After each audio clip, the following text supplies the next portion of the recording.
நடந்து முடிந்த நாடாளுமன்ற தேர்தலில் தோல்விக்கான காரணங்களை ஆராயும் அஇஅதிமுகவின் ஆலோசனை கூட்டம் முதல் கட்ட ஆலோசனை கூட்டம் இன்றுடன் முடிந்தது.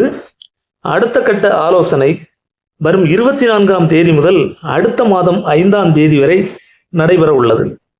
இந்த ஆலோசனை கூட்டங்களில் பல முக்கிய முடிவுகள் எடுக்கப்பட்டுள்ளன. குறிப்பாக கட்சியினர் ஒற்றுமையாக செயல்பட வேண்டும், கூட்டணியை பற்றி தலைமை முடிவெடுத்துக் கொள்ளும் என்று பல ஆலோசனைகள் கூறப்பட்டுள்ளன. குறிப்பாக சில மாவட்ட செயலாளர்கள் மாற்றப்படுவார்களா என்ற எதிர்பார்ப்பு அங்கே ஏற்பட்டுள்ளது.